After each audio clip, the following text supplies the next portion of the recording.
ماهی فقط گریه است، ماهی ذکر، ماهی که لباس تقوا در بدن داشته باشی، ماهی که زبانت باید قفل زده شود، ماهی که نباید با زبانت مسلمان اذیت شود، ماهی که نباید با زبانت همسرت اذیت شود، ماهی که نباید با زبانت مملوکت، خادمت، خدمتگزارت، مزدورت با زبان تو اذیت شود. رسول الله صلی الله علیه وسلم فرمود این ماه صبر است و صبر ثوابه الجنه و ماه مواسات است. مواسات چه معنا؟ و شهر المواسات. رسول الله صلی الله علیه وسلم میفرماید ماه مبارک رمضان ماه مواسات است. مواسات چه معنا؟ ماه همدردی، ماه غمخواری. چقدر اف است، چقدر جای حسرت است، چقدر جای الم است، چقدر جای حسرت است که مسلمان در ماه مبارک رمضان خودش افطاری داشته باشد، یتیمی که در کنارش است شکم گرسنه بخوابد. چقدر افسوس است که مسلمان افطاری داشته باشد، همسایه‌اش افطاری نداشته باشد.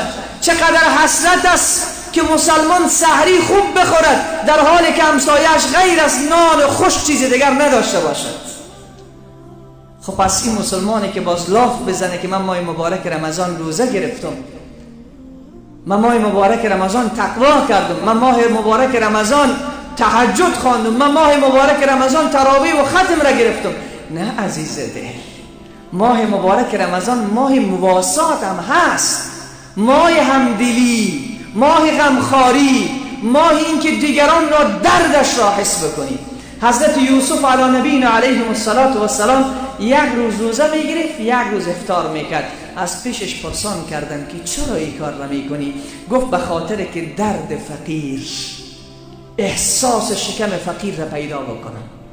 ماه مبارک رمضان این را به ما میفهماند که ای مسلمانی که 11 ماه خوردی و نوشیدی و از این و آن استفاده کردی، تو خبر داشتی که در 11 ماه همسایه تو چی میخورد؟ تو خبر داشتی که فقیر چی میخورد، یتیم چی میخورد، بیوه چی میخورد، مسکین چی میخورد؟ از این تو اطلاع داشتی؟ گرسنگی بکش تا درد دیگران پیدا شود. بنی آدم اعضای یک دیگرند که در آفرینش یک جوهرند. چو عضو به درد آورد روزگار، دیگر عضوها را نماند قرار. تو که از غم دیگران بیغمی، نشاید که نامت نهن آدمی. عزیز من، ماه مبارک ماه رحمت که رسول الله صلی الله علیه و سلم فرمود این ماه اوله رحمت. اولی ماه چی هست؟ رحمت است. این ماه رحمت قرار است آمده شد. بسیار نزدیک، چند ساعت مانده که به خیر این ماه برسد. تلاش بکنیم که ما خوب هستیم. چی شویم؟ ما خوبتر شویم. خوش هستیم. چی باید شویم؟ خوشتر شویم که ماه رحمت آمده است. ما خود نماز میکنیم الحمدلله. شما به جمعه هم آمدین، راه دورم طی کردین آمدین، 5 وقت نماز هم شاید به جماعت بخوانین. ولی عزیزان من خواهش همیشه میکنم که الله جل مجده فقط روز جمعه از مسلمان نماز جمعه نخواسته است. 5 وقت نماز به جماعت. بسیار غافلان هستند که در ماه مبارک رمضان وقت سحری میخورند، بعد از سحری باز میخوابند، ساعت 8 بیدار میشوند.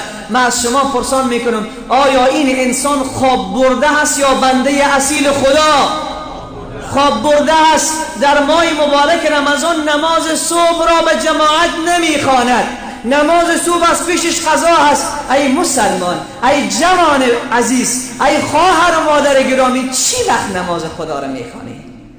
تو که در ماه مبارک رمضان نماز نمیخوانی، کی نماز میخوانی؟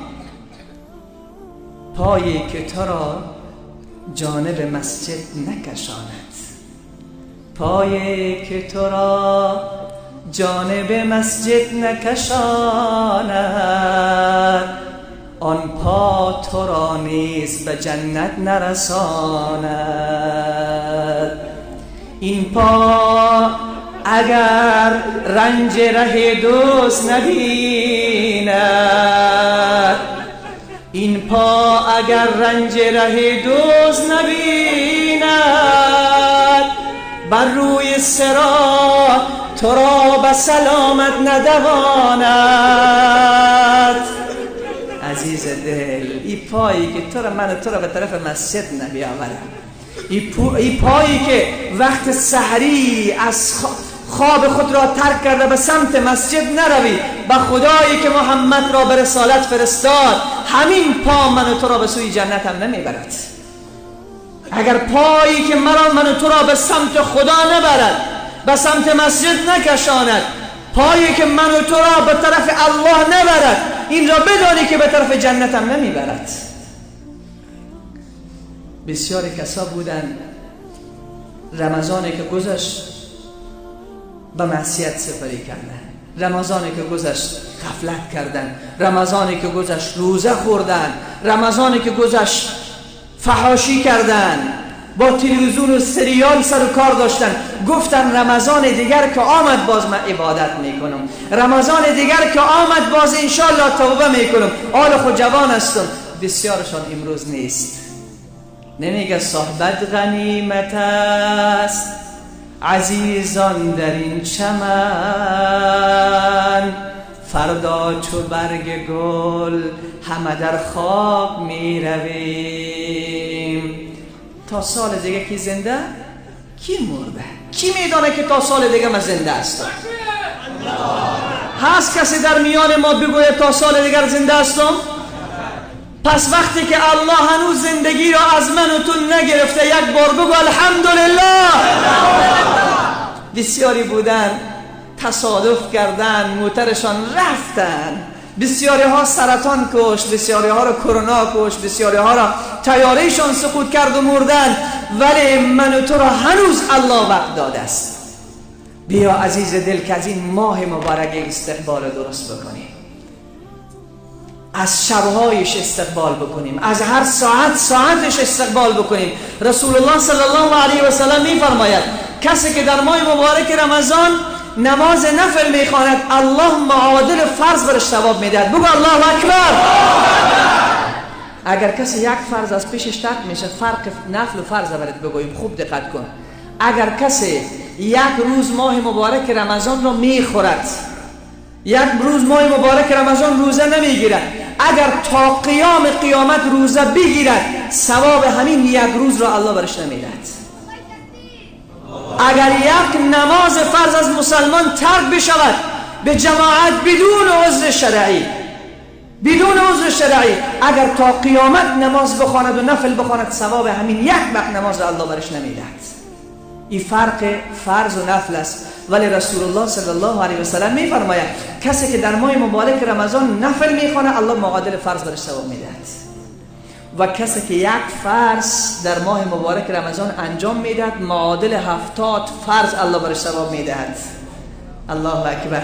رسول الله صلی الله علیه و سلم فرمود به خدا قسم به هر سمت ایمان نگاه کنی برکت است، به کجای ما نگاه کنی برکت نباشد. رسول صلی الله علیه و سلم فرمود من فطر فیه صائما، کسی که در ماه مبارک رمضان یک روزه دار افطاری میده، کان له مغفرة لذنوبه، کل گناهانش الله میبخشد، کل گناهانش الله میبخشد.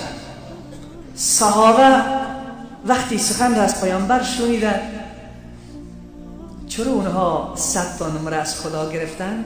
حریص بودن. چرا اونها 100 تا نمره از الله گرفتن؟ چرا الله گفت رضی الله عنهم و رضوا عنه؟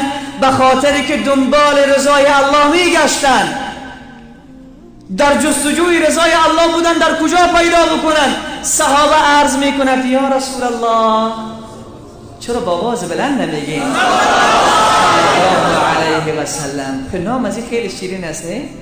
بیدار بکنه باید من و تو را. اینیمی محبوب ای تو پیشنهادا به من و تو دادشته.